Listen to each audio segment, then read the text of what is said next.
പ്രിയ സുഹൃത്തുക്കളെ, നമസ്കാരം. കഴിഞ്ഞ ദിവസം ആക്സിഡൻ്റൽ പോളിസിനെക്കുറിച്ചും അതുപോലെ തന്നെ ഹെൽത്ത് ഇൻഷുറൻസിനെക്കുറിച്ചും ഫ്രീ ആയിട്ട് കിട്ടുന്ന ഇൻഷുറൻസിനെ കുറിച്ചൊക്കെ ഒന്ന് എക്സ്പ്ലെയിൻ ചെയ്തായിരുന്നു. അത് എല്ലാം ഒന്നും പറയാൻ കഴിയാത്തതുകൊണ്ട് ഇന്ന് നമ്മൾ ആക്സിഡൻ്റ് ഇൻഷുറൻസിനെ കുറിച്ച് മാത്രമാണ് ഇന്ന് പറയുന്നത്. കൂട്ടത്തിൽ പറയട്ടെ, കഴിഞ്ഞ ദിവസം വിട്ടുപോയൊരു കാര്യമായിരുന്നു.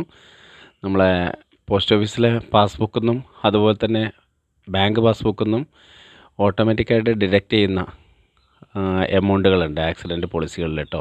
20 രൂപ ഒരു ചായ പൈസ മാത്രമേ ഉള്ളൂ.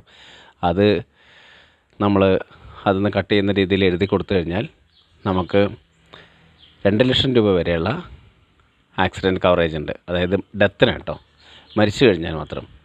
അങ്ങനെ ഒന്ന് രണ്ട് കാര്യങ്ങൾ പോസ്റ്റ് ഓഫീസിലും ബാങ്കിലൊക്കെ അവൈലബിളാണ്. ഇനി നമുക്ക് ഇന്ന് പറയാൻ ഉദ്ദേശിച്ച കാര്യങ്ങളെക്കുറിച്ച് പറയാം. അതായത് accident insurance policy India post payment ബാങ്കാണ് നടത്തുന്നത്. അതായത് ഇന്ത്യ പോസ്റ്റ് വഴി തന്നെ, പോസ്റ്റ് ഓഫീസ് വഴി തന്നെയാണ് അധികം നടക്കുന്നത്. അതുപോലെ അതിൻ്റെ BCകൾ, ബിസിനസ് കറസ്പോണ്ടൻസുകളും അത് ചെയ്തു കൊടുക്കുന്നുണ്ട്. അതിൽ പ്രധാനമായിട്ടും Aditya Birla, Tata AIG, Bajaj Allianz, Star Health, Niva Bupa തുടങ്ങിയുള്ള കമ്പനികളായിട്ടാണ് സെൻട്രൽ ഗവൺമെൻറ് ടൈപ്പ് ആയിട്ടുള്ളത്. അപ്പോൾ ഇതിനൊക്കെ ഓരോന്നിനും ഓരോ പ്രീമിയം എമൗണ്ടാണ്.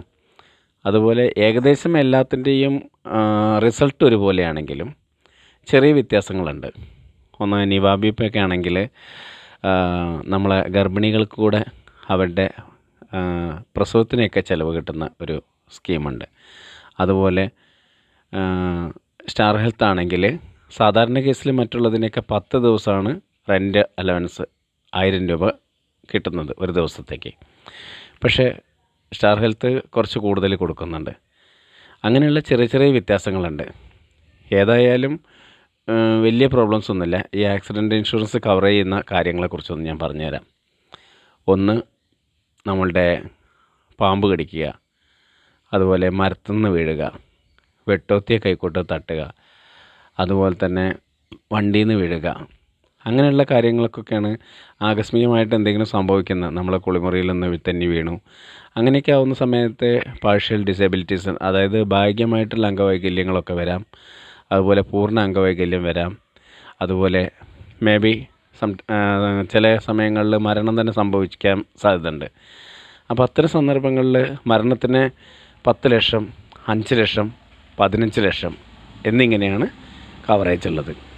ഓരോ സ്കീമിൻ്റെയും കാര്യങ്ങൾ ചോദിച്ച് മനസ്സിലാക്കിയതിന് ശേഷം മാത്രം നിങ്ങൾ ചെയ്യുക. Okay, thank you. കൂട്ടത്തിൽ പറയട്ടെ, ഇത് ആക്സിഡൻറ്റ് ഇൻഷുറൻസിനെ കുറിച്ച് വളരെ ലളിതമായ രീതിയിൽ ഇത്രയാണ് പറയാനുള്ളത്. പിന്നെ ഏതെല്ലാം ഹോസ്പിറ്റലുകളാണ്, അതെങ്ങനെയൊക്കെയാണ് ക്ലെയിം ചെയ്യുന്നത് എന്നുള്ള കാര്യങ്ങളൊക്കെ വളരെ വ്യക്തമായി ഞാൻ മറ്റൊരു വീഡിയോയിൽ ചെയ്യാം. അതായത് ഏതെല്ലാം ഹോസ്പിറ്റൽ നമുക്ക് ആ സൗകര്യങ്ങൾ ഒരുക്കി തരുന്നുണ്ട്. ഓരോ കമ്പനികളിലും വ്യത്യസ്ത രീതിയിലുള്ള ഹോസ്പിറ്റലുകളായിരിക്കും തരുന്നത്. അപ്പോൾ അതെന്തൊക്കെയാണെന്നുള്ളതും, അതുപോലെ നിങ്ങളൊരു പോസ്റ്റ് ഓഫീസിലോ അല്ലെങ്കിൽ ഒരു BCൻ്റെ അടുത്തോ പോകുന്ന സമയത്ത് അവർ ചെയ്യുമ്പോൾ അവർ എഡിറ്റ് ചെയ്യുന്ന എല്ലാം നിങ്ങൾ ശ്രദ്ധിക്കുന്നതാണ് നല്ലത്. കാരണം നോമിനി ഡീറ്റെയിൽസ് കൊടുക്കുമ്പോൾ, നമ്മളെ പേഴ്സണൽ ഡീറ്റെയിൽസ് കൊടുക്കുമ്പോൾ അതൊക്കെ എഡിറ്റ് ചെയ്യുന്നത് നമ്മൾ ശ്രദ്ധിക്കുന്നത് വളരെ നന്നായിരിക്കും. മാറിക്കഴിഞ്ഞ് കഴിഞ്ഞാൽ വളരെയധികം ബുദ്ധിമുട്ടുണ്ടാവും. അപ്പോൾ അത്തരം സന്ദർഭങ്ങളിൽ നിങ്ങളത് എങ്ങനെ ശ്രദ്ധിക്കണം, അവരെന്തൊക്കെയാണ് ചെയ്യാൻ സാധ്യത ഉള്ളത്, എങ്ങനെയാണ് ഒരു ഇൻഷുറൻസ് നമ്മൾ എടുക്കുന്നത്, ഓൺലൈനായിട്ട് നമുക്കെങ്ങനെ ഈ ഇൻഷുറൻസ് നമുക്ക് എടുക്കാൻ പറ്റുന്നത്, അത് എടുക്കുന്ന സമയത്ത് ശ്രദ്ധിക്കേണ്ട കാര്യങ്ങൾ എന്തൊക്കെയാണ് എന്നുള്ള കാര്യങ്ങളൊക്കെ ഇതിൻ്റെ ബാക്കിയായിട്ട് അടുത്ത വീഡിയോയിൽ ചെയ്യാം. ഏതായാലും നിങ്ങളുടെ എല്ലാവരുടെയും സപ്പോർട്ട് ഉണ്ടാവണം. Thank you.